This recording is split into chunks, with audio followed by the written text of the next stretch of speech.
Hey chiropractors, we're ready for another modern chiropractic marketing show with Dr. Kevin Christie, where we discuss the latest in marketing strategies, content marketing, direct response marketing, and business development with some of the leading experts in the industry. Hey docs, welcome to another episode of the Modern Chiropractic Marketing Show. This is your host, Dr. Kevin Christie, and today I'm excited to bring Dr. William Morgan, the president of Parker University, and honestly has had quite a chiropractic career, and we jump right out of the gates talking about that. My goal of having Dr. Morgan on was to really discuss some of the emerging opportunities that chiropractors have. And at Parker University, he's really spearheaded amazing growth and opportunity, and it's spilling out into the general industry or profession of chiropractic. And we have a lot of great opportunities out there, and we dive into that, and also certain things he's seen over the years that has kind of led to a lot of success for chiropractors. And so we have a great conversation around those topics, and it was exciting to hear him and just everything he's been through, the profession and the opportunities he's had, and what he's doing to try to transform that for chiropractors like you and I. And so it's exciting to hear some of the emerging opportunities coming along. Okay. If you're listening to this on the day it's released, happy Thanksgiving. This is a Thursday show, even on holidays. So I hope you have a happy Thanksgiving if you're in the United States. And if you attended our CSA Money Matters virtual summit last weekend, thank you. I appreciate that. If you want lifetime access to all of them, all the videos and the bonuses, you can still upgrade just by going to your link and then going to the site to upgrade. If you miss some of them, it's great to have that. We built a really good curriculum for financial intelligence and everything from business, finances, personal to marketing, ROI, and all things finances. We had 18 great presentations, and it's well worth the $49 to upgrade. So check that out. And I hope you enjoy, again, your Thanksgiving in the United States, and I hope you enjoy this episode with Dr. William Morgan. All right, welcome to the show, Dr. Morgan. I really appreciate your time today. I'm excited to dive into many topics and a wide-ranging topics and different ideas we have about what's going on with the profession and such. But before we do that, I'd really love to have our audience hear your career story. So if you could take us from there, and we'll dive into it. Oh, sure. Well, I've been around for a minute. After graduating from high school about 17, I joined the military, became a corpsman, a medic with Marine Corps Special Operations and Navy Special Operations diving, providing diving medicine training and first aid. So did that for several years, 4 years active, and then 10 years in the reserve. When I got out of the military, I was planning on becoming a physical therapist and had an injury. And the injury was not helped by physical therapy or orthopedist, but everybody told me not to go to a chiropractor. And I wasn't a big fan of chiropractic back then anyway. But in desperation, I went to a chiropractor, and I was pretty well crippled for about 3 months. Within a week, I was 90% better. I went to a chiropractor, extremely professional, extremely competent, extremely confident, and was realized there's something there. There's something very valuable there. I changed majors, became a chiropractor, went to Palmer West in the Bay Area, where I had lived, and after that, I practiced for 13 years with my wife, and we in Central California. And one day I had someone walk into my office, and he had back pain, so I worked him up. And he said, my back does hurt, but I'm actually anesthesiologist, and I'm putting together this multidisciplinary clinic, and you've got a good reputation in town. I just wanted to see how you do business. And so he was like a secret shopper. So he offered me a position at his multidisciplinary center, and we were under a program with the federal government, rural health centers. And after a few years, and my wife and I were both working that. After a few years, he came to me and said, "Well, the clinic's being acquired by a local hospital." And I said, "Well, I guess that's it. We're done here." And he goes, "No, actually, they want you to keep working here part-time and then work at the hospital." So then from there, we started working at this rural health clinic and local hospital. Then the hospital comes to me and said, well, we've been acquired by Adventist Healthcare Systems. So they didn't have any chiropractors. I said, well, I guess they're done with me. And he said, no, actually, they want you to have multiple, go to join the system. So we kept growing in our practice, being a hospital-based chiropractic from the early 90s, and doing pretty well with what we were doing. And then a call came out in Dynamic Chiropractic for a research project that was going to be done at Bethesda Naval Hospital and a naval hospital. And I'd had a dream of being the first chiropractor in the Navy.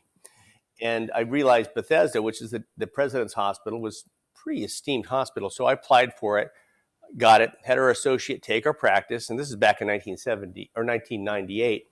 And so I went to Bethesda and started treating people. This is before the war. We brought our kids back there, and the 1 year turned into another 5-year contract. And I started treating members of Congress and the Supreme Court and Joint Chiefs of Staff. And the Congress people didn't like making the drive out to Bethesda, so they asked if I would establish a clinic in the Capitol building. So I had a chiropractic clinic in the Capitol building, taking care of Congress and Supreme Court. It was actually the Speaker of the House is on the second deck of that building. We were in the first deck. I was right under the Speaker's office. Wow! And had that for 18 years. And during that period, I had another opportunity to go down to work in government housing, the White House, for on call, and then traveling with the White House in Gulf Streams and things like that. Wow. Following around Air Force One around periodically. In fact, I lost my table. We couldn't find my portable table for about 6 months, and they found it in a cabinet in Air Force One. So it had flown around with the president. Did you put a big sticker on the table and call it Table 1? No, I should have. I should have grabbed it and put it in some chiropractic museum. It's still back at the hospital as far as I know.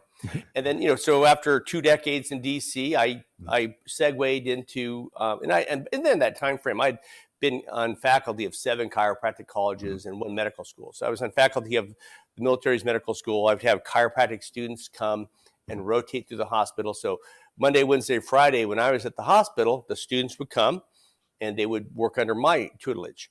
When I was at the Capitol, they would rotate through other aspects of the clinic: radiology, neurosurgery, orthopedics, physical therapy, the amputee center. And of course, subsequently, we had the war come on. So they were doing rounds in the hospital.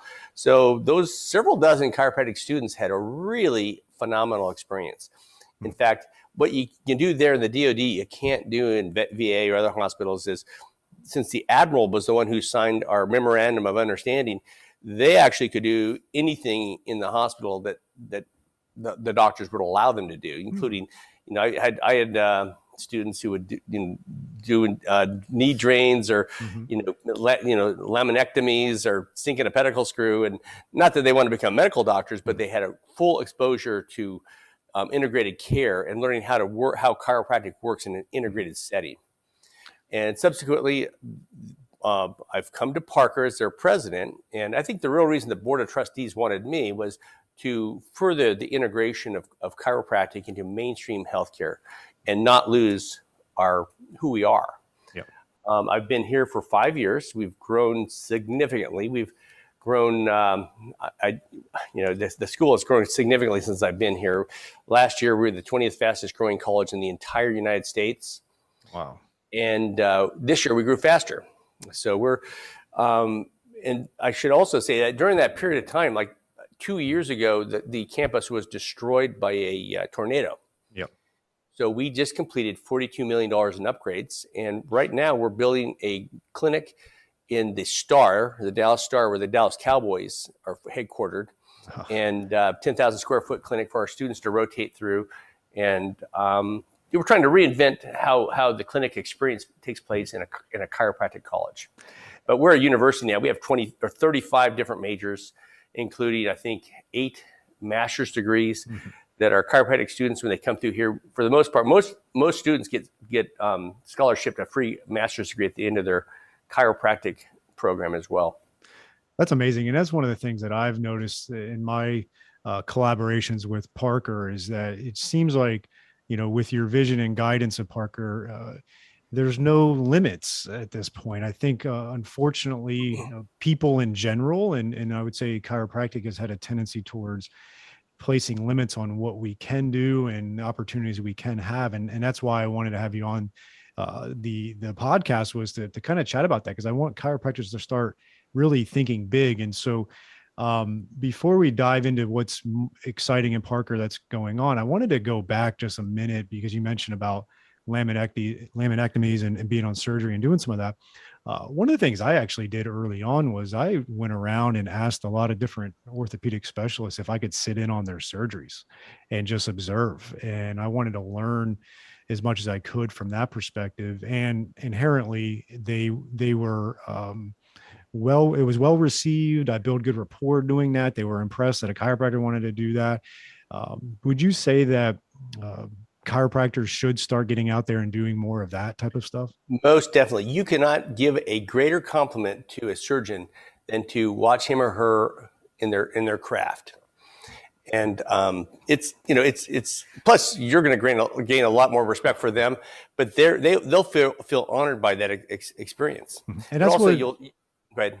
That's one thing I wanted. I'm glad you said that, because I was nervous about it at first, and I've had other chiropractors say, "Oh, I don't know if I want to go do that." I was like, no, they were actually very, very happy to have me do that, and they were excited to have it. So I think it's a great way to get out there and start learning more. My first surgery, I observed the neurosurgeon. It was a little cocky, wasn't a big fan of chiropractic. He and I had been corpsmen at the same time, medics. And so I go in there, and this is the days of film, and he's operating, and he turns out he goes to the, long story short, he operated on the wrong side, the wrong level, went down a level, checked that out, and then he walks over, and he's looking at the films and asked the tech to flip him over. They had put him up backwards. So that surgery, the patient had 3 surgeries for the price of 1. And, the person who had been so cocky and arrogant to me for the next 10 years that I knew him, he was, he knew I didn't say a word about it to anybody, that I saw how he was just as flawed as I am. Yeah. And so he was a lot more humble after that, but we became friends after that too. But it also told me, I wasn't rushing to get surgery myself. It's one thing if you adjust somebody at the wrong level, the wrong side, but cutting somebody open and snipping their lamina 3 times is pretty significant mistake. I wonder how that conversation went after the fact. All right. So there are obviously a ton of great and exciting things happening at Parker that you mentioned with some of the growth and stuff. What are some of the things you're excited about the university aside from those things? I know I've dove into and heard a lot about Synapse. So if you could start with that, and we could talk about some other exciting things.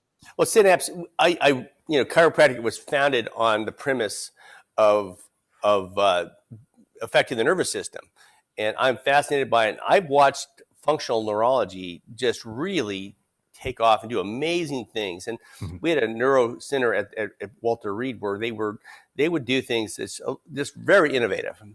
I knew there was gold in those hills, that was valuable. So we have been researching that. We created our own Synapse, human performance centers. It's a series of clinics that our students can rotate through. We're building our second one, and that's the big one up in the Star. But the idea is to promote neuroplasticity and to research it. So, and then we also have right now a master's degree in clinical neurology that we offer. And we have, I think, 60 students from Parker and many others in that right now taking that course. So, the way Parker's set up is the didactics, the classrooms is up front loaded. So the last third of the program is almost all clinical. So if you've got the grades and the bandwidth and can see the patients, you can start your master's degree. And if you have enough, your grade point average is enough to stay in school, we'll scholarship for you. Okay. And so they get this. So they come out with a chiropractic degree and a master's degree. But we've been bringing people from around the world to the center, and it's been quite rewarding. Yeah. And we researched some techniques, and some things don't pan out, and we're very honest about that. We have some very innovative equipment that chiropractors made some pretty broad claims about. So we're researching it, and some things don't work as well as they should, and others work really well. That's exciting. Is this something that have some plans for more locations or bringing more docs into the center? What are some of the future goals you have? Yeah, we're trying, as we move forward, we are making our plans, and our strategic plan is to make 4 of these. We're reevaluating them, but also our normal chiropractic clinics that you and I went through are based to measure metacompetencies, are you able to become a doctor, meet the minimum requirements. But these new clinics are taking once you pass that, we want you to segue into these other more advanced clinics. And again, it's an integrated clinic. It's not just chiropractors there. Yep. And be exposed to complicated cases. These attract very complicated neurological conditions and other conditions. And in fact, yesterday I was talking to the person who ran the most advanced gait lab in the world. We're consulting with her to make a gait lab with multiple force plates and cameras in the new center we're building. So hopefully we'll have athletes come in, and we can measure, the before and after using the force plate. Maybe take a quarterback as they take a snap, run back, and you could actually measure maybe after an ACL injury and repair, when are they returning to normal, where they're actually able to tolerate the same loads that they had, and maybe the same speed and force generation as they had before the injury. And what can we do to facilitate that? So it's pretty high-end stuff. Now, I don't want to discount chiropractic, because I'm still convinced upper cervical adjusting is probably the greatest stimulation we can do as chiropractors, and that should be part of this. And we're measuring that as well. But it's pretty exciting. But we're also trying to train our students to integrate with others, play well with others, but also to be efficient. Where how it's kind of almost cogwheel when you're in the student clinic. This is designed to make you efficient and flow. I had one of my students at Bethesda. She saw 1,000 patients in the time she was there, because my students could see as many patients as they could document where they're there. So they could, you can see a lot. We want to make sure that they're able to tolerate or to handle those and become efficient, so that your last patient here resembles your first patient in your own clinic. Yeah. And that's a big thing. Clinical efficiency goes a long way for sure. And it sounds like your thought on playing well with others is another one. And I want to segue a little bit into some of the emerging opportunities. I've been fortunate. I graduated in 2005, and I fancy myself as a sports chiropractor and done a lot with pro athletes and different things of that nature. And I've had cool opportunities with that. I had cool opportunities with some on-site chiropractic at some local corporations as well. So I've seen firsthand that there are opportunities. And what excites me a lot, and I know it does you, is the emerging opportunities are even more vast, and there's more things coming out there. And so what are some of the opportunities for the graduating chiropractors, or for yourself? You told your story. It wasn't right out of the gates that you had some of these opportunities. You were a practicing DC that was presented with great opportunities because you were doing great work. So it could be the doc out there that's been practicing for 15 years. What are some things out there that we should start looking for to expand our horizons as chiropractors? Well, I've interviewed you and 45 other people so far in my Parker Success Academy. And what I've found is there's a bunch of different ways to find success. Yep. And, for the most part, we're looking for ethical, ways to succeed that basically are going to give you great satisfaction. So we have people who are treating athletes, and what I like to do is one of the things why I stopped clinical practice, because, I left probably the most prestigious clinic in the world. If you're working in the White House and the Capitol, and my wife and I also took care of the Naval Academy football team. It was a pretty prestigious place. We were at high water mark when we left there, but we wanted to make sure, I thought that, when I went there, soon everybody's going to be up here. But I didn't see people rising up in the ranks like that. And because I think partly is they've had self-doubts. We've already won the battle. Go occupy the land. That's what we need to do right now. Every pro football team has a chiropractor. The Olympics, virtually every Olympic athlete has a chiropractor. If the White House is bringing chiropractors in, if Walter Reed has them, if Duke University Hospital has them, if Yale has them, we have arrived. And we should stop acting like second-class citizens. Now, having said that, there's some chiropractors who choose to act like second-class citizens in the way they market and they practice. And you don't have to do, you don't have to go to some of these practice management extremes to be successful. All right, docs, here is a new opportunity for you from Darcy Sullivan of Propel. She is our SEO specialist in helping out many chiropractors with their search engine optimization and making sure Google is finding you and getting you new patients. It's amazing how many new patients chiropractors can get and are getting when they do the SEO right and a few other things. And Darcy is offering a free SEO workshop just for chiropractors, and you can sign up for that at bit.ly/propelmcm.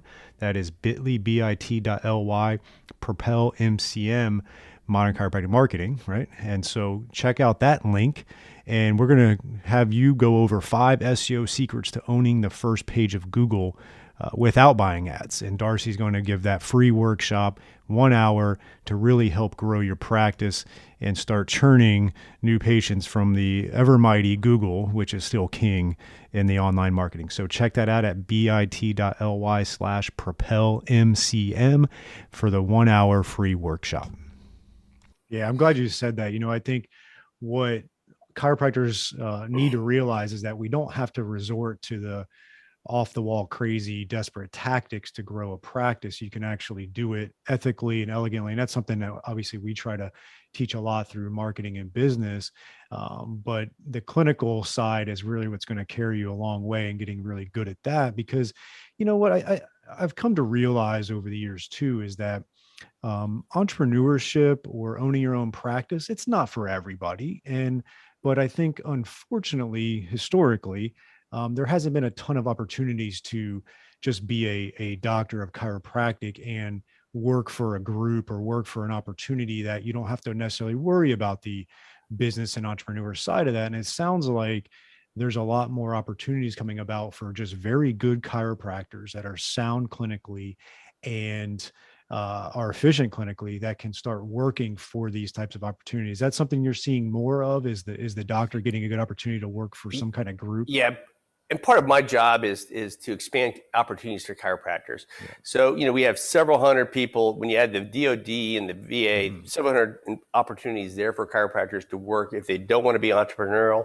I was the first person the VA hired, because the DOD preceded the VA. So it was kind of like, what things did you learn in the DOD that we should do different in the VA? And we made some recommendations. And of course, Dr. Anthony Lisi's taken over from that. But I was the consultant they used. But the VA is set up where you can enter as a student, and it's a step system that if you publish, if you get an advanced degree, if you get a diplomate, if you're on faculty, all these things help you move up in the ladder to get paid more and have a fulfilling career throughout your entire life. We also are seeing more and more hospitals, more and more other areas around the country. Of course, the Neuro Clinics are pretty amazing too, because people are willing to pay cash for that. You and I both know people who have gyms in their practice. Yep. And, so you can have a gym and, maybe somebody pays $150 a month. If you have 100 people paying $150 a month to come in to work out your gym, when you give them some supervision, that's $15,000 a month. And then if you adjust them on top of that, there's all sorts of models for that. Animal chiropractic. Yep. We have an animal chiropractic program here at Parker. I have people who graduate and they never buy a practice. They travel around and they're treating horses or other animals, and large animals in particular. And I know people who have racehorses, and they use chiropractors for the racehorses. And there's certainly no placebo when a horse is getting adjusted. They just know you're working on them. There's people who will do hospital-based chiropractic like I did. I'm what I'd like to see, of course, the ACA is pushing a Medicare bill right now that's very important. Yeah, touch on that a little bit. I'd love to hear. Oh my gosh. So this equalization bill, and I'm very much supportive of this. Mm-hmm. Could you imagine if everything that's in your scope, everything you're probably already doing for patients, you were reimbursed for? Mm-hmm. So that would be your E&M, your evaluation codes. If you're doing rehab exercises, if you're evaluating them, if you're doing other treatments that are in your scope already, they're probably already maybe doing for free and not charging. I'm convinced it will make I won't say the number I usually say, but it would make a huge difference in the salary of the average chiropractor. And people say, well, I don't want to take Medicare. Okay, fine. But if Medicare is rewarding you at the rate that it should, you make a very good living there. And most chiropractors will get a significant raise. All right. We got a new special from ChiroUp specific for Modern Chiropractic Marketing listeners. You are going to get 15% off your monthly subscription for your first year with ChiroUp. And with ChiroUp, you're going to have access to condition-specific patient reports with online and mobile access, best practices protocols for over 100 conditions with video tutorials, clinic dashboard with key practice stats and outcomes, and auto-generated MD initial and release summaries, plus much more. And I think it's a great supplement to your overall content marketing strategy. And all you need to do is go check out them at bit.ly/ChiroUpMCM, and you can get 15% off for a full year. And if you do that and you email me, kevin@modern-jockey.com, I will throw in a 30-minute consult call with you to go over how you can utilize some of this to supplement your content marketing to help grow your practice. So check that out at bit.ly/ChiroUpMCM, as in Modern Chiropractic Marketing. Check that out for 15% off your yearly subscription. I always joke around because I'm in Boca Raton, Florida, if you're familiar. Oh yeah. I said, if it ever changes and we get fair pay for Medicare, I'm going to have to open up a whole wing of Medicare to my office because I'll be swimming in Medicare patients. I'd be truly happy about it. So just getting equity is one thing. Can you imagine if we got where we were getting paid the same as like osteopaths? Here you had 1,000 hours of training. The osteopaths have 120 hours that's an elective on adjusting, and they get paid more. How does that make any sense? I know. So if through the Medicare codes. Now the other thing is most third-party payers base their reimbursement on Medicare. Mm-hmm. So Medicare opens up everything. And for Claire and I, we were in a special program, the rural health centers, and there's community-based health centers, and it's state by state. If your state allows it, they reimbursed us at a significant, like an order of magnitude more by working these clinics than they would otherwise. So that is going to make it much more appealing for chiropractors to work in hospitals or for you to work in other clinics. Because right now, if you're a chiropractor, they get people better too fast, and the reimbursement's too low. So that's probably the biggest barrier to integration is, if somebody comes in and we stick a needle in them and do an epidural injection, we get, $1,500. But if you adjust them and make them better, we get whatever Medicare is paying. So even though one is more effective, the chiropractic adjustment has better science for it than the epidural injection, they want to go with the procedure because they get reimbursed more. Yep. So it's going to attract. If we go there, we'll be attracted more to places that really like third-party pay, hospitals and such.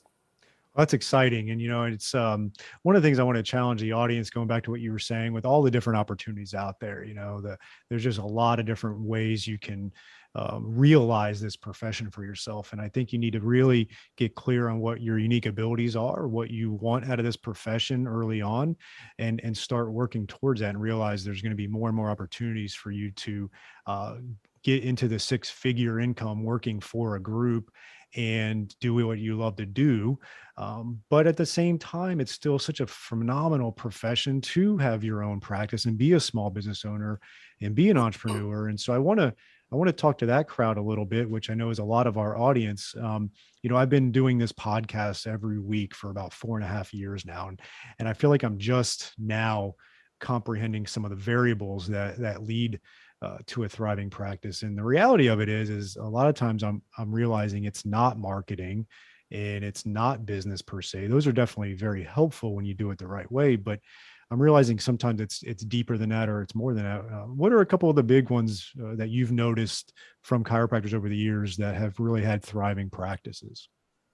Well, and I've been kind of unique because I've been the entrepreneur. I've owned my own practice. Mm-hmm. I've had associates. I've worked for the government. I've worked in 5 different hospitals. I've worked for medical doctors. I've done a bit of everything. Mm-hmm. And people ask me, which is the most rewarding? Is it more rewarding to go to take care of the president or work in the Capitol or work in this hospital? And I'm like, well, they're equally rewarding because in a private practice you build something yourself, and it really pays off. And usually people it's all about that first 3 to 5 years. Mm-hmm. You crank it out. My wife and I are building the practice, trying everything, and we're working hard, and of course. We were at a point where I remember my wife was 8 months pregnant, actually closer to 9 months pregnant with our first kid. And we're like, we're kind of struggling along here. So I decided to go to Vegas and listen to Jim Parker. That was back in '89. So I go down there and there's 7,700 chiropractors, like 10% of the entire profession is in this one room. And Jim Parker's talking to us, but he brought in a whole bunch of other people talking about success and systems. And, Jim Parker was famous for systems. And back in the day before computers, we all used his system. It was a pegboard system of accounting. And I ran that thing for 13 years and was not off a penny for 13 years until I hired a new person who started embezzling. But I knew immediately because it was a good system. So I know you're a systems guy. Have a system in place. Have your systems down, but also as you're building the rapport in town, you're putting money in the bank. And long about 3 years in, because we're still doing okay, we're paying the bills. About 3 years in, big jump. Okay, something just happened here. Mm-hmm. All those talks, all the volunteer times start paying off, and then at 5 years, boom, it really blows. And then you're over the hump. You're successful. And then it switches to internal marketing rather. Yeah. So as it goes, you're trying to acquire over your career. I'll quote from this article: 1,000 true fans. Have you read that article or read the book? Kevin Kelly, right? Yeah. Mm-hmm. And his premise is no matter what your gig is, if you're an artist, mm-hmm. if you're a musician, if you have 1,000 true fans that just love you. And every time, like if you're an artist, every time you write a song and you release it on iTunes, they buy it. And every time you perform, they come. You can make a living. Yeah. Same for a chiropractor. Now, I might have had 10,000 patient files in my office, but not all of those were true fans. Mm-hmm. 1,000 true fans, maybe they come in every other month for care. Yeah. You're made. Your practice is made. I've got a brother who has a practice. He probably has not taken a new patient in 5 years. I'd like to speak to that really quick because I have this client that I work with who's in a small town and he's 2 years into it and he's getting a good amount of new patients and he's growing really well. And he's like, Doc, I'm concerned though. There's only 6,000 people in my town. Am I going to run out of new patients? It's like, well, yeah, maybe it's less, but the amount of patients you've had, you're going to have way more regular visits, way more reactivations, and you're going to have more office visits. It's just going to look a little different, right? That's true. And I've known people, my brother is mm-hmm. in a small town in Northern California, and, a small town with probably 40 chiropractors in their county. I mean, mm-hmm. small towns have catchment areas. Mm-hmm. And in fact, our practice was in a small town. And don't look at those numbers because what happens is the math confounds, the math doesn't work out. It's like, how can I possibly be getting all these new patients when there's only this much of a pool? Yeah. But again, you're going after, if you give, not every patient is going to be a true fan, but if you mm-hmm. pick up those 1,000 true fans, just think every other month, that's 125 visits a week. If they come in every month, that's 250 a week. Yeah. It's, you're full. Yeah. But that's all about rapport. It's about mm-hmm. giving good care. It's about being honest. Patients smell a phony a mile away. Mm-hmm. If I went to let's say a urologist for a problem, and I thought that urologist's job, he was trying to get me to come in as many times as he could, I would run for the freaking hills. Who would ever want to go to a doctor like that? Yet chiropractic practice management people sell that all the time. That's wrong. That's despicable. And that's not how we want to practice. We want to practice, you give them right amount of care. Now, they may need to come in on a regular basis. Before I went in the military, I had been trained as a horseshoer and was apprenticing as a horseshoer. So the guy I was working with every week, for him to be a horseshoever, he went to see a chiropractor.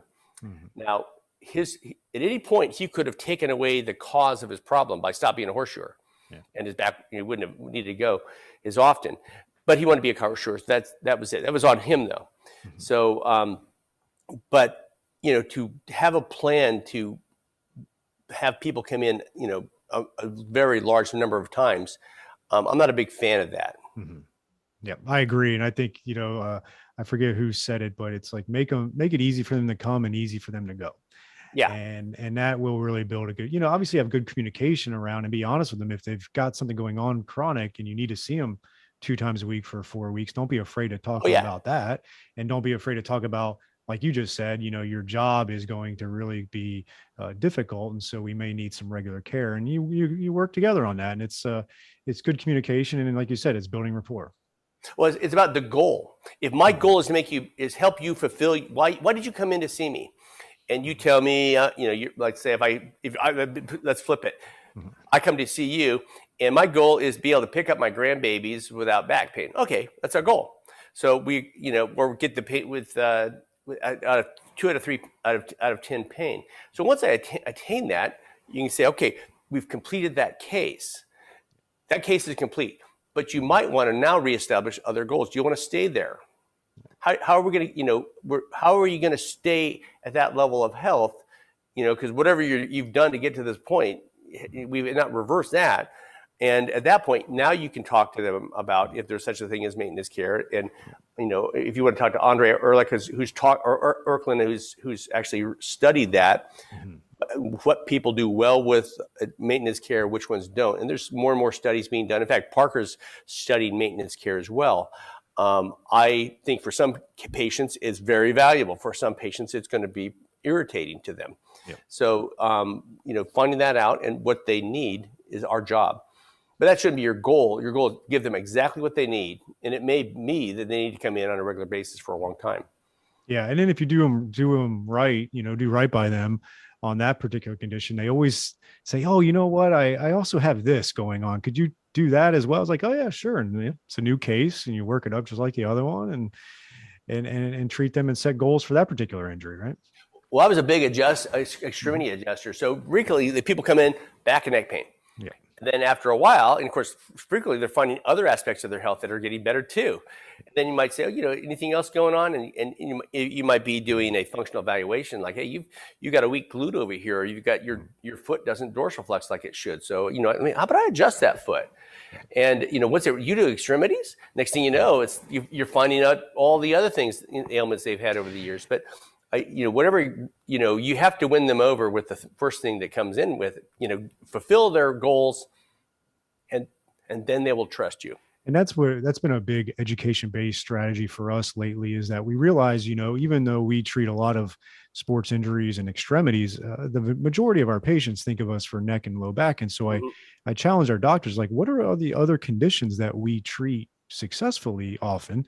And let's start shooting videos about those injuries and how we evaluate and treat those. And then we've emailed and we've kind of got that in front of our patient base. And we're now educating our patients on those other things and the reactivation of, like, oh, I didn't know you treated plantar fasciitis, or I didn't know you treated, TMJ or whatever, has been great. And so that's something I've been working a lot with chiropractors now, is like, think about being an educator and educate them on the things you do that they don't think about, right? And for the chiropractors who want to immediately flip a low back patient into a wellness patient, but there will be almost incensed that, oh, why I don't treat pain, I treat the cause of all disease. And I'm like, if you want to have a wellness based practice, learn how to treat pain. Yeah. Because why would most most patients come into a chiropractor's office, whether you're, a vitalistic chiropractor or mechanistic chiropractor, with pain. Yep. So why would they trust you with their health if you couldn't take care of their pain? The very reason they came into you. You take care of their back pain, now they're all ears. If you want to talk to them about, the health benefits of chiropractic, they will listen to you. But they're not going to listen to you if you didn't even fulfill the first thing that was most important to them. Yeah, I agree. I agree totally. So one last thing I wanted to chat about. I'm disappointed this year that I'm not going to be able to do my speaking engagement at Parker Vegas. I was supposed to do that, but my wife is actually due with our second child that actual week. So I had to back out this year, unfortunately, but I'm excited to see all the other things going on at Parker Vegas. Can you tell our audience a little bit about that? Oh yeah, we've got a great program there. I'm sorry to hear that. This is the first I heard you weren't going to make it. I was, unfortunate, but it's a good thing, right? Well, it's having babies. This is your first baby? Second one. Okay, we just had our first grandbaby about a month ago. Oh, exciting. So what we have, of course, our main speaker is a chiropractic patient, Michael Phelps. We have Dr. Oz, who's a chiropractic advocate. And then we have, I think, 4 best-selling authors are our keynote speakers. So I got a kind of a formula here with taking well-known speakers like yourself. We bring them here, and big names, big success, so that CAs, spouses, everybody will find that enjoyable. Usually, we get some pictures with them. And then we have breakout sessions, and we have several breakout sessions. I'll be speaking on how to read lumbar MRIs. But there'll be plenty of other very high quality clinical. We have clinical, science of chiropractic, principles of chiropractic, CA, and business track. And you usually speak the business track. Yep. It goes back to the days when I went to Parker because I lacked the business skills to run my practice, and I went. And back in the days, we'd all go to our chiropractic colleges, and we would come to Parker to learn business. The things that make Parker unique, as I know you know this, is we do not accept sponsored speakers. We're the only large seminar in the world, chiropractic seminar in the world. Well, I shouldn't say that. I think in Europe they might not. That do not allow sponsored speakers. I just had somebody complain about they wanted their person speaking for their practice management. I'm like, we don't do that. We hire our speakers and based upon what's valuable to our constituents. And usually the people who come to our seminars, they fill out surveys and tell us what they want, and we fulfill that. So we want to make sure when you come to our seminars, you're not learning about a vitamin treatment from a guy who sells vitamins or sells orthotics or sells practice management techniques, or there's none of that. We don't allow, in fact, if you sell from the stage, we don't allow you back on our stage again. So we are, and it's funny, I was on a call with a national organization, and I made some recommendation about speakers for that organization's event.